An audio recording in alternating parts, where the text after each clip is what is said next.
We're here outside the Solas Centre in Waterford City, where preparations are very much getting underway for the 15th annual Run and Walk for Life, which takes place on October 14th in Dungarvan and right here in Waterford City on October 15th.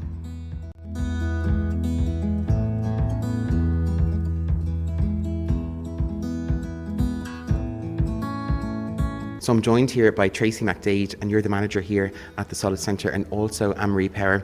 I'll come back to you in a minute, Anne-Marie, but Tracy, I'll come to you first. I suppose, it's really an amazing event, isn't it? It is. It's just phenomenal, and to be celebrating the 15th year this year is just an incredible achievement, really, for the people of Waterford who've supported it for all those years. And it's our best week of the year. We absolutely love being involved and being involved in the middle of the atmosphere and the build-up. It's great.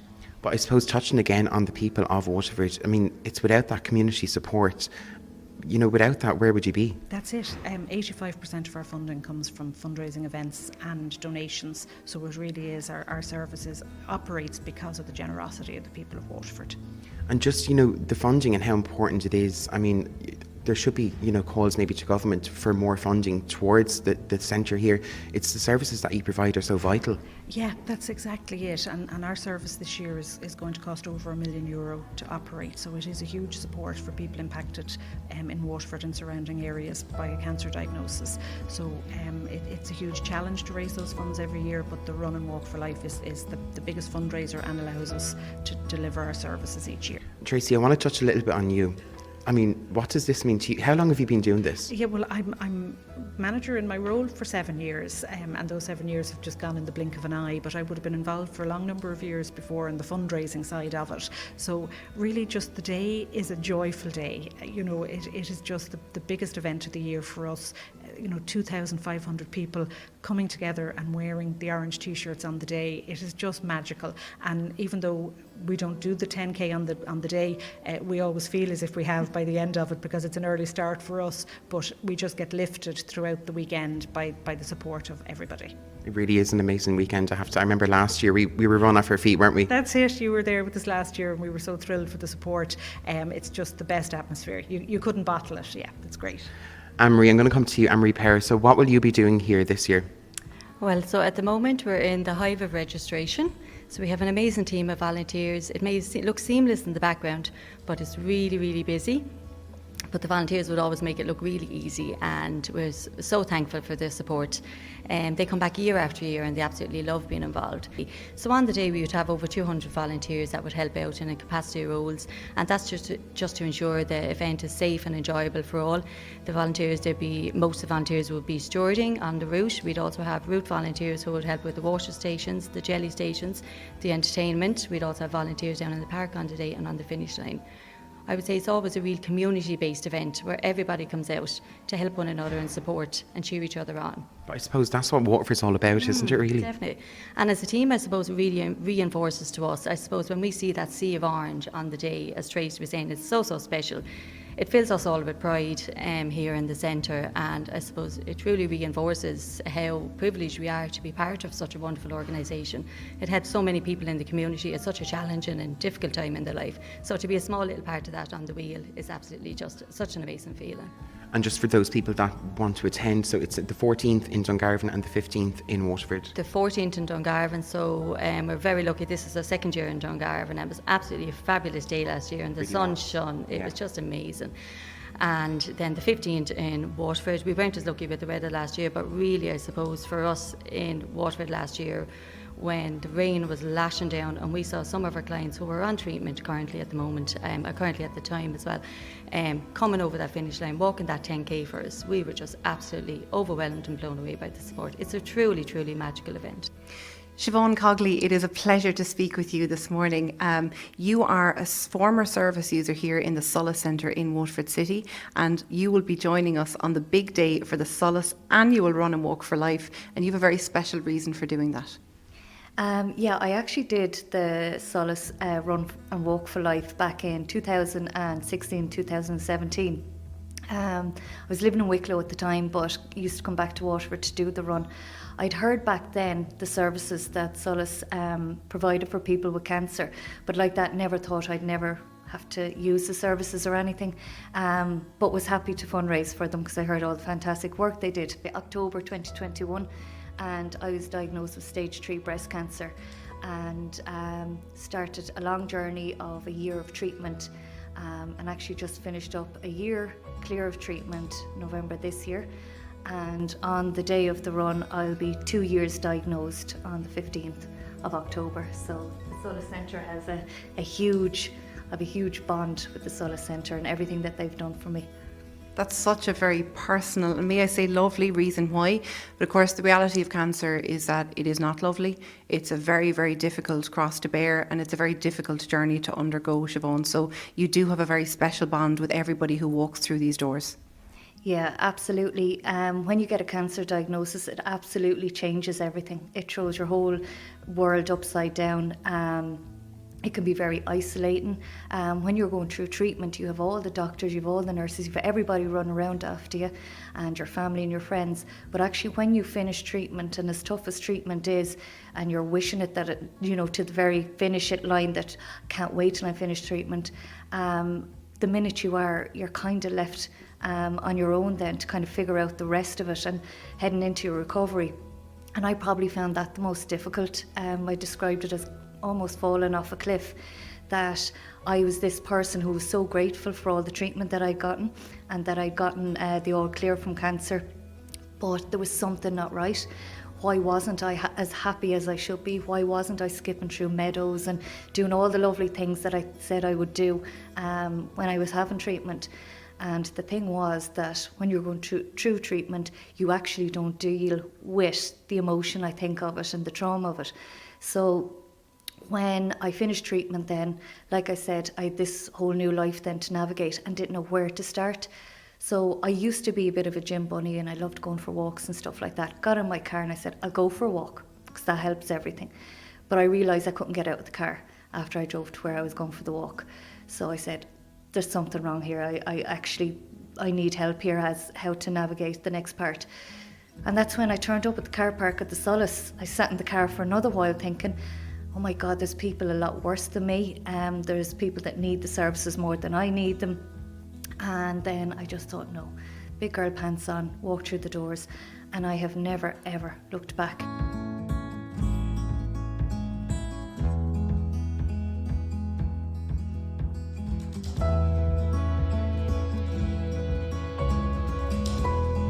And I'm delighted to be joined now by Clare Shanahan, who is the Director of Services here at the Solas Centre.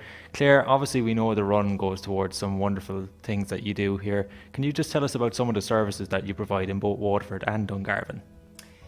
We have a fairly significant range of different support resources for people to help them address the issues of stress and anxiety related to maybe a cancer experience or a loss in relation to cancer, or maybe caring for a family member that they love. Essentially, I suppose it's about supporting people in a way that they feel robust enough to manage the issues that are presenting. And we offer a lot of relaxation therapies, complementary therapies like reflexology, massage, Reiki, craniosacral therapy. We offer acupuncture to people who are going through a treatment process to address symptoms and side effects, maybe related to their condition or to the treatment that they're having.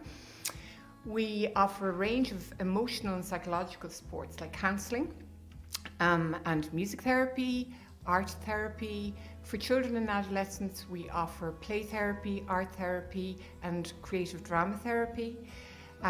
We have a range of different group activities like yoga and meditation and mindfulness.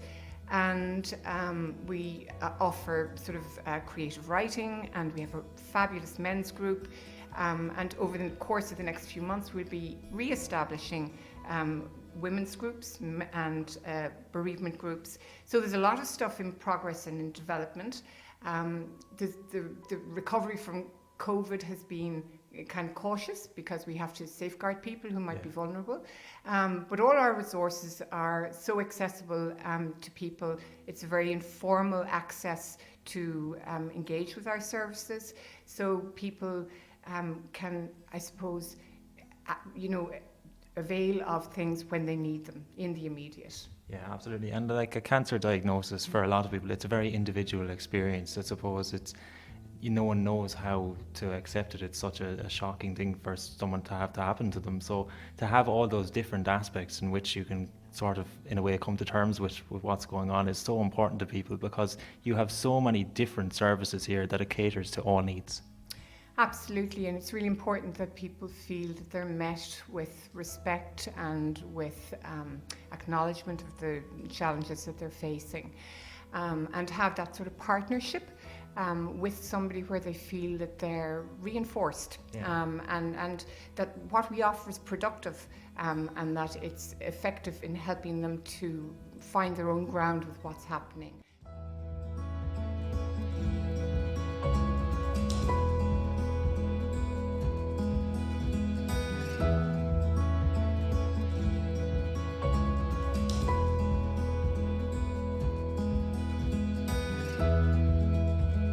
I'm delighted to be joined now by Liam and Nikki from the men's group here at the Solas Centre.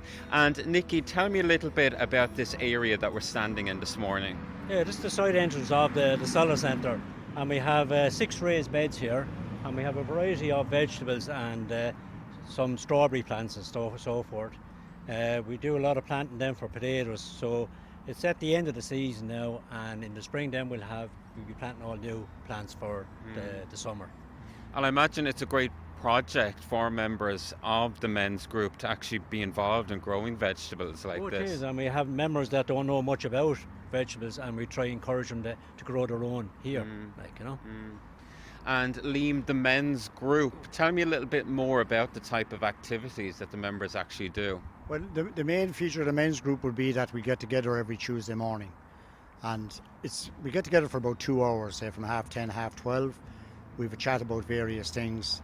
While we're all cancer patients or sufferers, whichever way you want to put it, but we don't speak all the time about cancer. We speak about everything in general. It's not all doom and gloom, and they're supportive of each other. Say, for example, if one of us had an issue that 9 times out of 10 there'll be maybe 1 or 2 guys in the group have gone through or are going through the same thing, and they can bounce ideas off each other. I.e., say like people with stoma bags and all that type of thing. People get very conscious of it. I had one. I was lucky enough it was able to be reversed. Some of the guys can't have it reversed, but they discuss that, and they go through all the different pros and cons of it, and they're very supportive to each other. And as I say, it's not all doom and gloom. Sometimes then we might arrange days out, i.e. maybe a fishing trip. Nikki is very involved in fishing. We might go off on a fishing trip. We might go off to a men's shed. We might go off to just a tour. For example, we went to Spike Island, and we had a great day out there. It's near my hometown in Cove, and it's just a supportive unit, and that I found very, very beneficial. Because I found when I came out of the hospital first, coming to Solas, and I came here, I needed to come. I knew I needed to talk to someone outside of my family and take pressure off of them as well. Yeah, we have clients now that visit the centre, and some of their family members might be dropping them off, and they will come in here and have a sit down and relax time. And the clients, after having their appointment, will come in here for a quiet time as well. People who will be visiting the hospital will come here as well after the hospital, and again have their moment, And Liam, you've had huge support from the Waterford community when it came to actually creating this garden. Oh, we've had massive support, and I must mention in particular Airgen. They actually sponsor a lot of the Run and Walk for Life that's coming up very shortly, actually, and they're very supportive of us. And they used to come out to us about, once a month, Nikki? Yes. Yeah, and they'd come out on a Friday morning or a Thursday morning, whichever would suit them, and they actually put up a list on their board looking for volunteers to do it. So their biggest problem was trying to break it down, that everybody got a chance. So we seldom saw the same faces twice, and they'd come out here and they'd work away for about 2-3 hours. We'd go down, have a cup of coffee, a chat, and they were just unbelievable. Ladies and gents, just unbelievable. But we all have our own ideas, but we all listen to one another, and we take in what each of us have to say. And 9 times out of 10 we go what's right, So at the end of the day, everybody here gets a little something out of it, I mean, Solas has been very good to us too, you know. Because when you're sitting at home and you don't know what's going on in your head and stuff like that, especially after cancer and after going through different therapies and this, that and the other, and you can't make out where's my life going from here. And after a few weeks, you won't believe you're a different man altogether. Complete different man. If you hadn't that, that's why I always said I really feel sorry for people going through cancer that's living on their own and don't have friends. My God, that's even unbearable to think of, you know.